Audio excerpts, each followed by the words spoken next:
Fala, mamíferos! Saudações biológicas a todos, por aqui o professor Alan. É um prazer recebê-los aqui para mais uma aula resumo. Espero que vocês gostem, fiquem atentos desde já. Pegue um caderno, pegue sua caneta, o seu lápis, sua borracha para fazer suas anotações. E você que é novo por aqui, vai logo se inscrevendo, dando aquele joinha, compartilhando com a galera. Pessoal, hoje vamos dar início a mais um novo tema, a uma aula que será de bastante relevância para você, principalmente para você que está no ensino fundamental e médio. Hoje vamos estar abordando as características gerais dos seres vivos. Você pode se perguntar agora e dizer, professor, o que é vida? Falar sobre vida é muito complexo. A ciência até hoje não conseguiu definir o que é vida.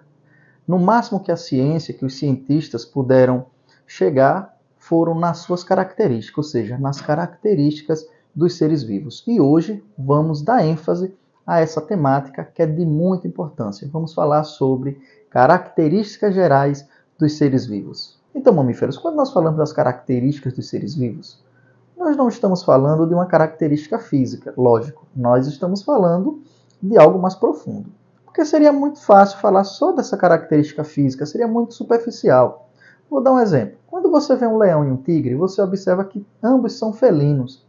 Porém, eles possuem características distintas, são totalmente diferentes. O leão possui a sua juba, que o diferencia dos demais felinos. Já o tigre, ele possui as suas listas, que é bastante emblemática, né, e que diferencia também do leão. Ambos são felinos, mamíferos, carnívoros, porém são totalmente diferentes.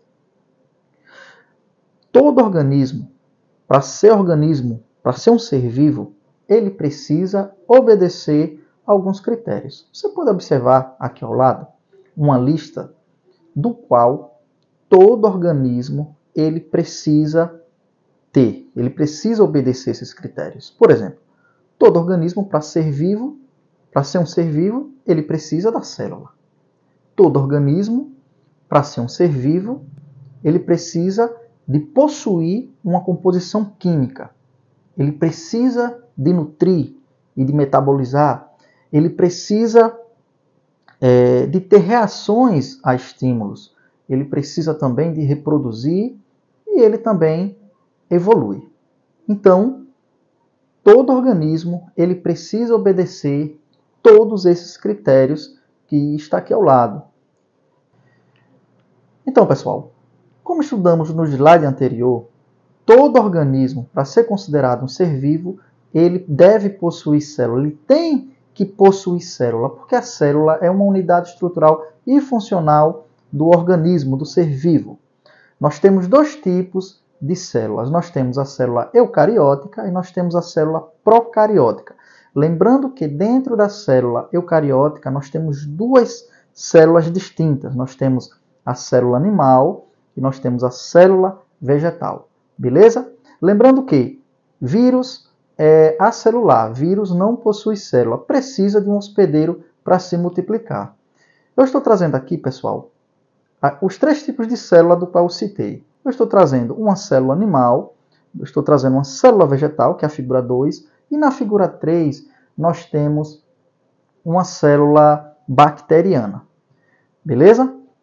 Pessoal, dentro dessa organização celular, nós temos organismos que são constituídos de uma única célula, que são os organismos unicelular, e nós temos os organismos multicelulares ou pluricelulares. O que é um organismo unicelular?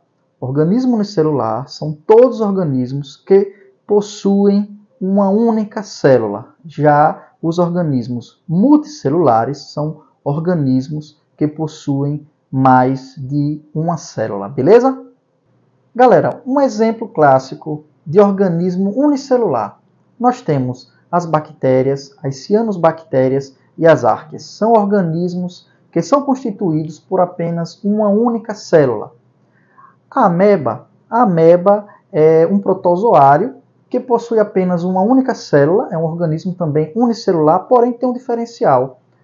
Esse protozoário ela é um organismo eucarionte, ou seja, tem um núcleo definido, seu material genético está protegido por uma carioteca. Já dentro dos organismos multicelulares, como eu falei anteriormente, são todos organismos que fazem parte do reino animal, do reino vegetal, enfim. Todos eles são organismos que possuem mais de uma célula. Eu trouxe aqui o exemplo, a figura 1, o Bob Esponja, essa figura que todos nós conhecemos lá da série de TV. É um animal césseo que está lá no fundo do oceano, diferentemente do da TV, que se mexe, que brinca, que pula, enfim. O cogumelo, um cacto e Kate, que é aquela gatinha que também faz parte da série do Bob Esponja. Beleza?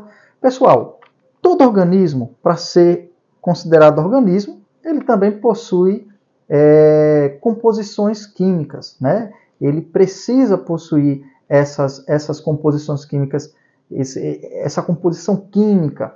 São aquelas que estão lá na sua tabela periódica. Nós temos o nitrogênio, que é representado pela letra N.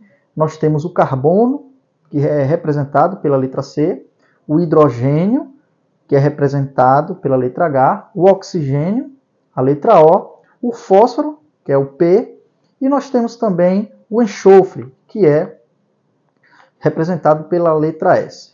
Todo organismo ele precisa ser constituído por essa composição química. Nitrogênio, carbono, hidrogênio, oxigênio, fósforo e enxofre.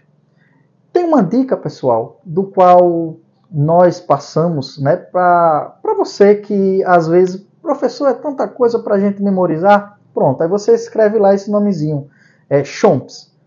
CHOMPS são as iniciais, são as letras, né, da tabela periódica, do qual você pode estar memorizando. É bem fácil, né? Você escreveu CHOMPS e lá você já sabe. A letra C é o carbono, a letra H é o hidrogênio, enfim.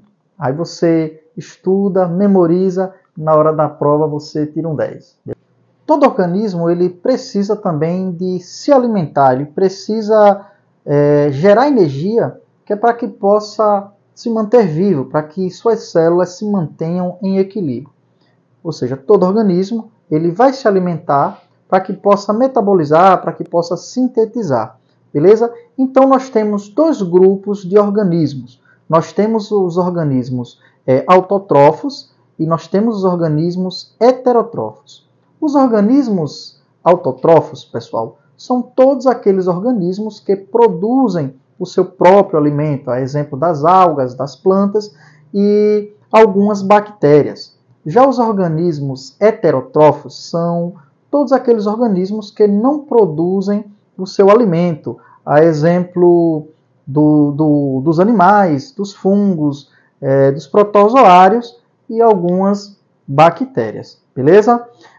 Todo organismo ele também precisa responder a algumas reações. Ele precisa responder a reações e a estímulos. A exemplo, irritabilidade, sensibilidade e responder também à temperatura. Um exemplo clássico de reação e estímulo é o girassol. Você observa que na medida que o Sol ele vai se movimentando, o girassol também vai acompanhando. E isso chama-se fototropismo positivo. É quando o organismo ele cresce em direção ao Sol e ele também vai se movimentando de acordo com o movimento do Sol, beleza? Então, mamíferos, todo organismo precisa manter a espécie. Para manter a espécie é necessário reproduzir.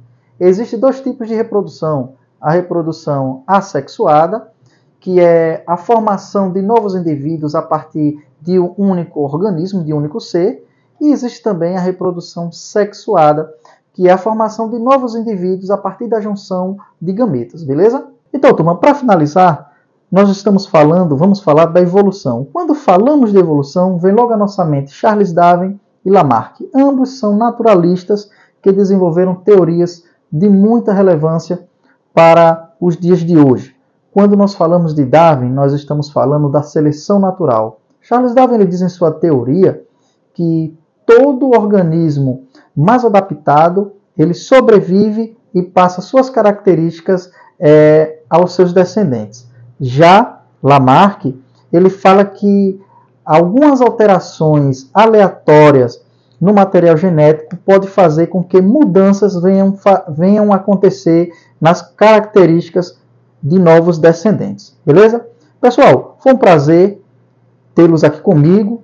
Espero vocês na nossa próxima aula. Fica todos com Deus e um abraço no coração de todos, beleza?